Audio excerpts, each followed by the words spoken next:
want to talk about the Super Bowl event that happened this past weekend. The whole event was honestly a flop. The game was shit. That's if you even call that a game, because it looked like it was a high school team playing against a college team.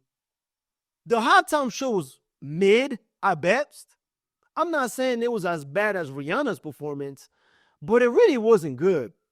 And everything that was wrong with that halftime show is everything that's been wrong with Kendrick Lamar's music. His message in his music is just way too complex sometimes. It's like there's been a lot of rappers or artists in the past that have talked about social issues, from Lupe Fiasco to Kanye West to Tupac. See, you can give a homeless man Tupac music and he'll understand everything that Tupac is talking about because his music was direct. This dude, Kendrick Lamar, act like the people who listen to his music are Harvard graduates. It's like when you ask somebody what Kendrick was talking about in a certain song, they'll be like, oh, bro, he was on some deep shit. And that's what happened last night or on Sunday. He had this very sophisticated stage and all this sophisticated scenes, and we're supposed to understand all that. We just want to be entertained. People work every day in America. Life is stressful. There's a lot of bills. Inflation is going up. There's people who got 2 jobs. They just want to see a Super Bowl and be entertained. But instead, Kendrick Lamar had to bring all these sophisticated things, how to make a stage look like a PlayStation controller, and we're supposed to understand what that means. We're supposed to do research. What is this, a literature class? We just want to be entertained. And his fans are praising him. Look, we got the most streamed show of all time. That's because he was talking about Drake. He was dissing Drake. You take Drake out the equation, ain't nobody watching that shit. His last album flopped. That's because a lot of time his music sounds like Hebrew. It's too hard to decipher. It's 7 a.m. You're going to work. You want to listen to some music that makes you feel good, that makes you get in the mood for the day. Kendrick Lamar music will give you a headache. And it's time we start separating sports and politics. It's dividing us more than uniting us. See, when it's the issue being talked about is something that you care about or something that you want, you're happy. What happened in the stands the person is taking during a sports event, it's about something that you don't want. What happened if in the next Super Bowl, the next artist decides to decorate the stage with rainbows and have Dwight Howard and Caleb Williams running around with a LGBTQ flag? Then what? I bet you won't like it. What happened if next Super Bowl, the next artist decides to take a stand and make a point about MAGA? You're not going to like that. That's why we need to keep politics out of sports.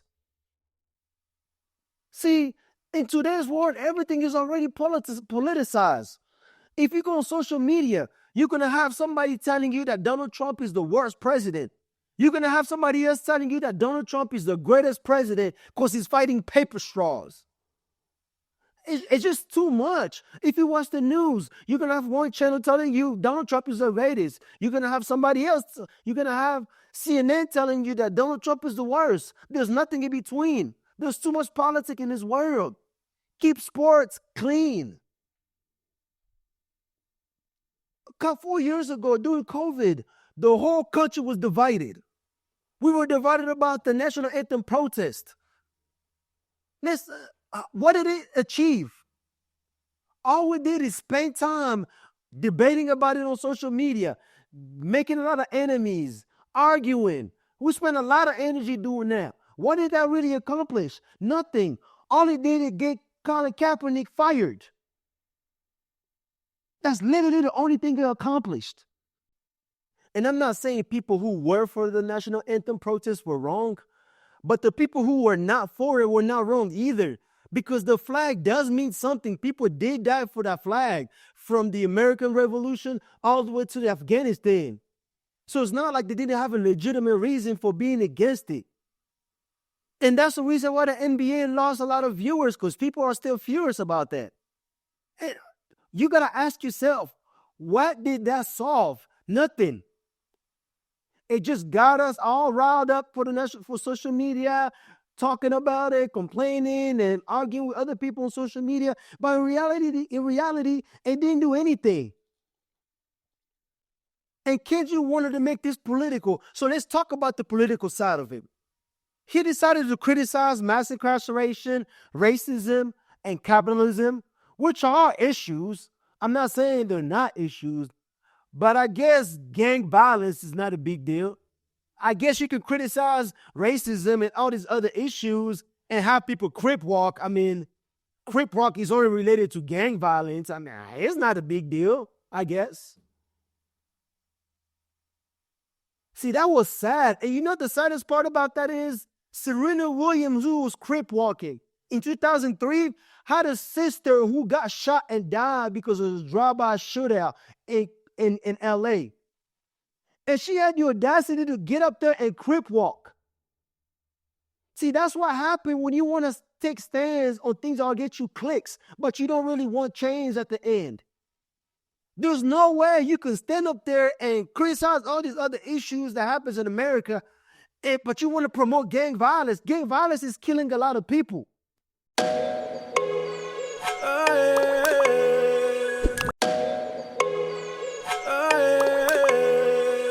Now let's talk about the game.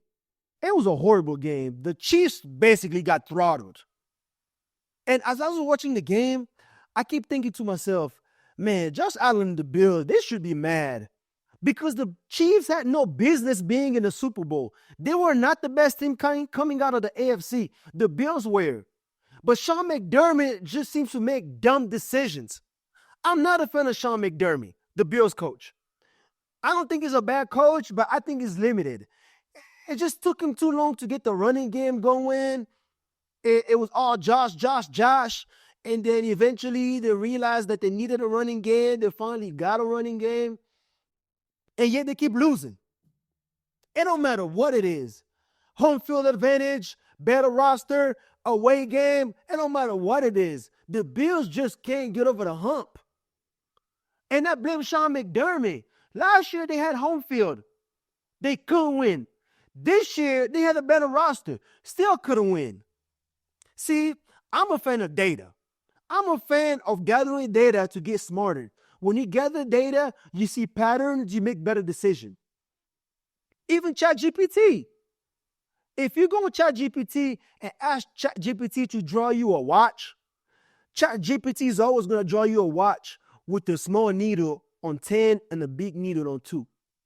It don't matter what time you tell it, what clock you tell it to draw, it's always going to draw you a watch, with the small needle on 10 and the big needle on 2. Because you know why? Because ChatGPT, it gathers data from the internet and it realizes that most watches on the internet, the needles are in that position. And so it uses those data to draw the clock. So it used the data it gathered to make itself smarter. Sean McDermott, I guess, doesn't believe in that.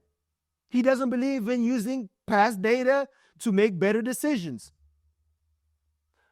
When they played against the Chiefs, I remember there was one possession where they were close to the end zone. They ran the tush push twice. They got stuffed. They were on their 30-yard line, 4th and 1. They ran it again, and it barely worked. Josh Allen tried to jump over the line, and he even fumbled and recovered it. And it honestly barely worked. It was not a pretty play. So if you ran the same play one time, doesn't work. 2 times doesn't work. 3 times doesn't work. Surely you understand that the play is just not working against this team, right?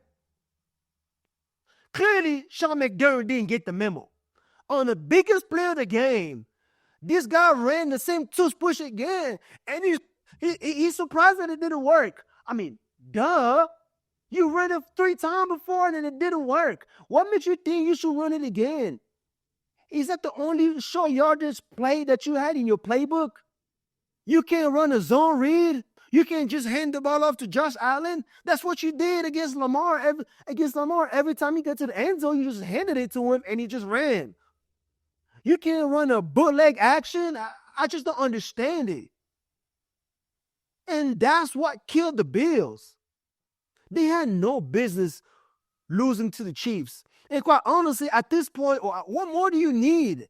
Sean McDermott just got to go. He's limited as a head coach. He's not a bad coach, but he's just not a championship coach.